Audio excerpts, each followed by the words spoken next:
মিঠুন চক্রবর্তী অবিলম্বে রোজ ভ্যালি তদন্তে মিঠুন চক্রবর্তীকে কাস্টডিতে নেওয়া দরকার। রোজ ভ্যালির তদন্তে মিঠুন চক্রবর্তী একের পর এক চিটফান্ডের টাকা নিয়েছেন, একের পর এক চিটফান্ডের টাকা নিয়েছেন। শুধুমাত্র সারদা নয়, কিন্তু মিঠুন চক্রবর্তী একের পর এক টাকা নিয়েছেন এবং সেই টাকা ফেরত দিয়েছেন কিনা এখনো পর্যন্ত কিন্তু প্রকাশ্যে জানা যায়নি।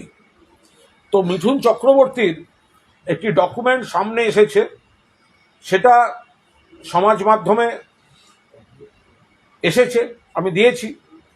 পরিষ্কার কথা হচ্ছে যে মিঠুন চক্রবর্তী তিনি রোজ ভ্যালির সঙ্গে তার একটা সংস্থা, মিঠুন চক্রবর্তীর সংস্থা পাপারাজ্জি প্রোডাকশন, রোজ ভ্যালির সঙ্গে চুক্তি করেছে এবং এটা কিন্তু অভিনেতা হিসেবে পারিশ্রমিক নয়, এটা কিন্তু একটা ব্যবসার অংশীদারির নথি সামনে এসেছে এবং এটায় সই করছেন মিঠুনের স্ত্রী যোগিতা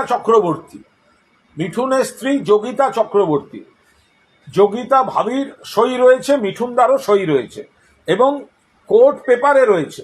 গোটা জিনিসটা কিন্তু স্ট্যাম্প পেপারে রয়েছে পুরো দস্তুর। এখানে রোজ ভ্যালির সঙ্গে তার একটা চুক্তি হয়েছে 2,25,00,000 টাকার কিছু প্রজেক্টের, এবং মিঠুন চক্রবর্তী তাঁরও তিনি উইটনেস হিসেবে, অর্থাৎ সই করেছেন গৌতম কুণ্ডু। কে গৌতম কুণ্ডু? রোজ ভ্যালির মালিক। তিনি এবং যোগিতা চক্রবর্তী সই করেছেন। উইটনেস হচ্ছে, ওয়ান অফ দ্য উইটনেসেস হচ্ছে মিঠুন চক্রবর্তী, তারও সই রয়েছে। যোগিতা চক্রবর্তী, মিঠুন চক্রবর্তী দুজনের সই রয়েছে। যদি এই নথি ঠিক হয় তাহলে তো রোজ ভ্যালি কাণ্ডে মিঠুন এবং যোগিতা চক্রবর্তী দুজনকে অবিলম্বে জেরা করা দরকার। যদি নথি ঠিক হয় তাহলে মিঠুন চক্রবর্তী এবং যোগিতা চক্রবর্তী দুজনকে একসঙ্গে জেরা করা উচিত, কারণ এটা একেবারে ব্যবসায়িক চুক্তি। রোজ ভ্যালির সঙ্গে ব্যবসা করেছিলেন, ব্যবসা একটা, তাদের ইনভেস্টমেন্ট আছে। প্রশ্ন এক, এটা সত্য না সত্য নয়? যদি সত্য হয় তাহলে মিঠুন চক্রবর্তী এবং যোগিতা চক্রবর্তীকে অবিলম্বে জেরা করা উচিত, মিঠুন চক্রবর্তীকে কাস্টডিতে নিয়ে জেরা করা উচিত। দুই, তাহলে রোজ ভ্যালির সঙ্গে এটি কি একমাত্র, না আরো ফিনান্সিয়াল ডিল ছিল? রোজ ভ্যালির অ্যাকাউন্ট থেকে কি মিঠুন বাবু টাকা পেয়েছেন? পেলে কত টাকা পেয়েছেন? তিন, রোজ ভ্যালি থেকে যদি টাকা পেয়ে থাকেন তাহলে সেই টাকা কি মিঠুন চক্রবর্তী ফেরত দিয়েছেন না দেননি? এবং চার, এগুলো থেকে বাঁচার জন্যই কি মিঠুন চক্রবর্তী বিজেপির জুতো বালিশ করতে গেছেন তৃণমূলের রাজ্যসভার পদ ছেড়ে?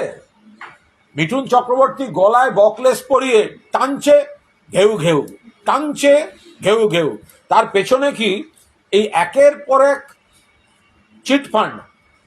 আগের দিন সারদা নিয়ে বলেছি, আজ রোজ ভ্যালি তুললাম, এরপরে আরো আসবে। মিঠুন চক্রবর্তীকে চিটফান্ড মামলায় অ্যারেস্ট করতে হবে, রোজ ভ্যালি মামলায় অবিলম্বে সিবিআই অবিলম্বে মিঠুন চক্রবর্তীকে অ্যারেস্ট করতে হবে এবং এই কোর্ট ডকুমেন্টকে, এই চুক্তিপত্রকে অবিলম্বে তদন্তের আওতাভুক্ত করতে হবে। এই চুক্তিপত্রকে অবিলম্বে তদন্তের আওতাভুক্ত করতে হবে। মিঠুন চক্রবর্তী একের পর এক চিটফান্ড তাদের কাছ থেকে উপকৃত। তো ফলে মিঠুন চক্রবর্তীকে চিটফান্ড কাণ্ডে গ্রেফতার করে জিজ্ঞাসাবাদ করতে হবে এবং রোজ ভ্যালি কাণ্ডে স্পেশালি এই ডকুমেন্টটাকে তদন্তে ইনক্লুড করে, এটাই কি একমাত্র, না আরও আছে? আরও থাকলে কত টাকা? টাকা থাকলে ফেরত হয়নি কেন, বা ফেরত হয়ে থাকলে কবে হয়েছে, কত টাকা? এগুলো জনসমক্ষে আনা বিশেষভাবে প্রয়োজন। নইলে ওকে ওই গলায় গলায় বকলেস বেঁধে ফালতু এখন ঘেউ ঘেউ করিয়ে বেড়াবে বিজেপি।